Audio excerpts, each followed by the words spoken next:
Hey everybody, what's going on? This is Daniel Harms here, back after my week off from a little bit of vacation, taking some time away to get my mind right, and unfortunately, having all of that undone by a toddler who doesn't want to be told what to do. But I'm back this week giving you guys a bit more information about what's going on, just a little bit of schedule talk, some guys that we're going to be looking at coming into these OTAs, these camps, and then a little bit of hype pulled back. We don't want to get too crazy with some of this, but if you're new to the RGR channel, make sure you hit that like and the bell and the sub notification to help you guys get everything that we do on a weekly basis and to help us continue to grow in this wonderful place that's known as Chiefs Kingdom. Right off the top, I want to let you guys all know that I will be at the Chiefs-Bills game on October 16th. If you guys want to come on out, I'm definitely going to be there. If you're going to be there already, it'd be awesome to meet up and just hang out a little bit. Definitely going again. I went last year. Unfortunately, it didn't turn out the same way that I hope that this one turns out. So that's just getting that out right off the bat. But there's a couple games that I have that I'm looking at. Granted, I've made a point. I don't care about the schedule release because we already have the matchups. I only really care about seeing the ads in a ways. Like, that's all I care. And when they make this whole spectacle about the schedule release, that's not something I really care about, and I don't ever play into it. So cool that the schedule's dropped, but let's get down into the business about the things that we really care about. The bye week, which is a little bit earlier this week than we usually get, than the Chiefs usually get, excuse me. And then some of the games and dates. Early season again, Chargers week 2, which seems to be a continuous thing. Those are going to be fun games to go to. They're going to be fun games to see. But the things that stand out to me, opening the season against the Arizona Cardinals away is an interesting dynamic. I don't believe that the Cardinals are going to be very good this year. I'll be honest with you. I think that there's a lot of tension in that room. I think Cliff Kingsbury is a bad head coach, and I want to see Patrick Mahomes absolutely lay one on him in his first game of 2022 as his former head coach. That'd be awesome, just to say, look, I mean, yeah, we didn't win very much there, but look at me now. I'm winning, and you're with a team that you're probably going to get fired from this year. I love that, and I think that Kyler's good, but he's not great. Their team's okay. Their defense is poor. They have poor drafts, and DeAndre Hopkins is going to be out for the first 6 weeks of the season. So, yeah, that's going to be interesting. Open the season. Hopefully, they don't do what they did last year against the Browns and almost lose a game they shouldn't have lost. And then we have a couple more that I'm going to talk about just a little bit here. At Tampa Bay Buccaneers, it seems that the Chiefs always end up playing at wherever Tom Brady is, whether it's at New England, whether it's at Tampa Bay, but that is another drop in the bucket for Patrick Mahomes, having to go on the road to beat another elite team, something that he does very, very well. So I'm excited about that one. Later in the schedule, there's a interesting little smash here from Sunday, November 20th to Sunday to December 11th, you have Chargers.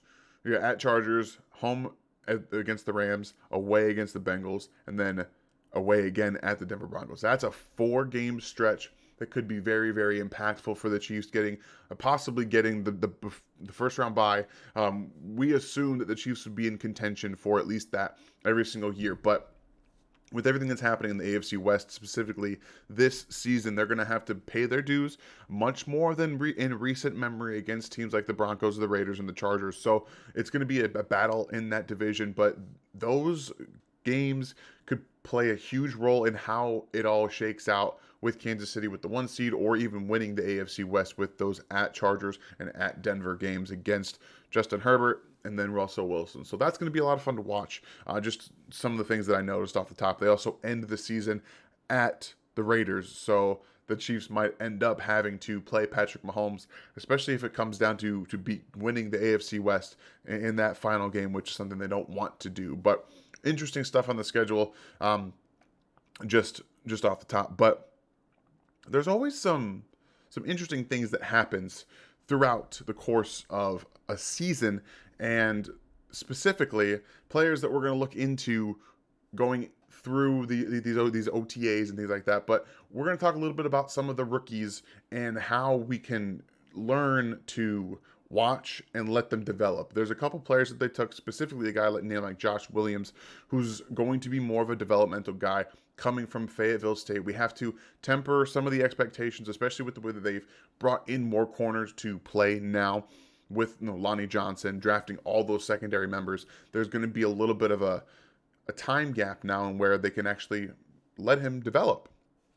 We know that Trent McDuffie's going to start outside day one. That's what he's going to do. He's getting comparisons to the leader that Tyrann Mathieu was in the locker room. I want to see that. I also hope that he keeps his off-field business to himself, as much as Tyrann was great on the field outside of his last season, where he did make some business decisions off the field, and on Twitter he decided to be a little bit of a different person in terms of that lead by example thing.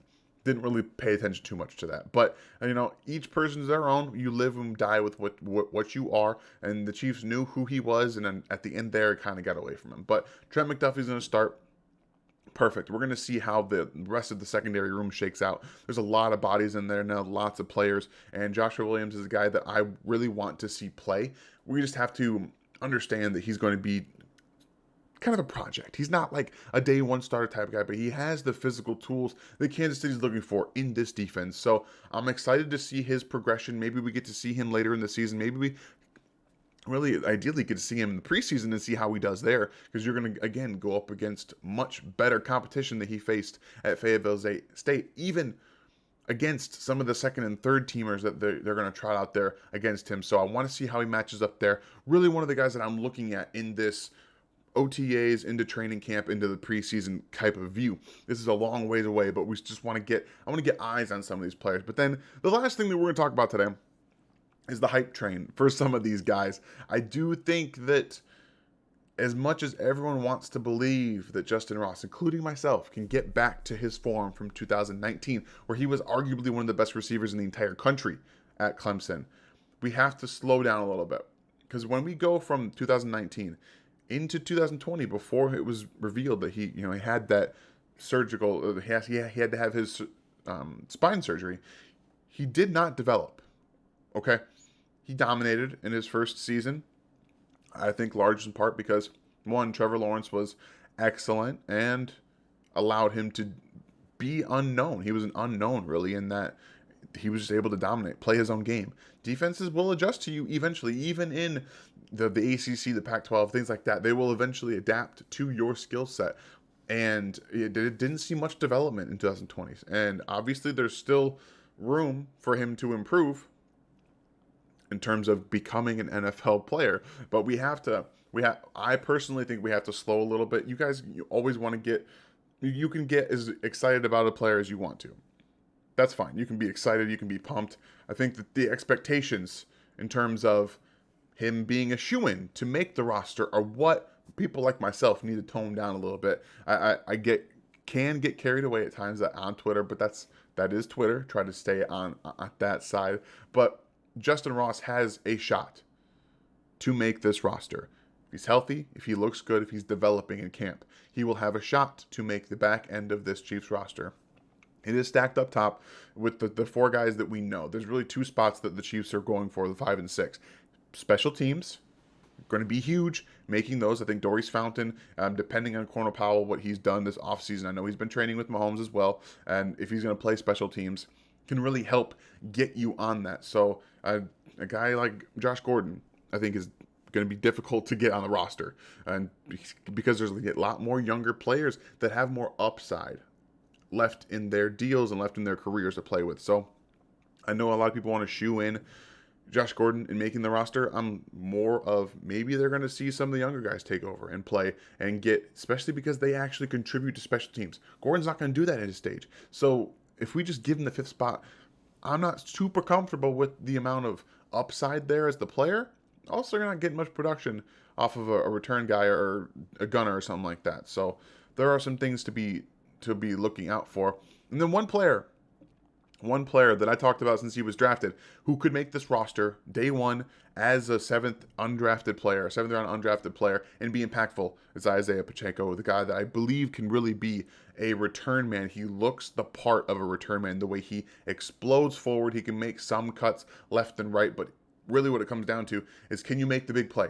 Take it to the house. Yes, take it to the house. He looks kind of like Niles Davis when he's running the ball. He doesn't really have all of it there. Like the vision and stuff isn't really there. But if he has that, if you can get it, he'll be a good running back.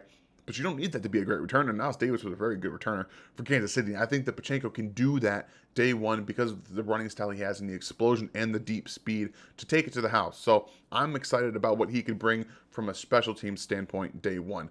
But what I want to get from you guys is, what's the one game on the schedule that you're looking forward to seeing, that you're looking forward to going to, maybe even one that you're going to travel to go see? That'd be a lot of fun to talk about. And then the one player that you're probably less optimistic in the eyes than a lot of other people are in terms of the rookie class and the UDFA class is possibly making the roster, and the one player that you want, that you think is going to come in day one, be super impactful regardless of his draft status. I want to see all those in the comment section. Again, make sure that you hit that bell and hit the sub, all of that for your guys' benefit as well as ours. I will see you guys tomorrow. Today's Tuesday, so that means tomorrow we'll have a film room on Sky More. It's going to be awesome. I hope you guys enjoy it. And then Thursday will be again with Ryan, Seth, and Chief in the North, and then everything else we have going on here at the RGR Network. You guys have yourselves a great day.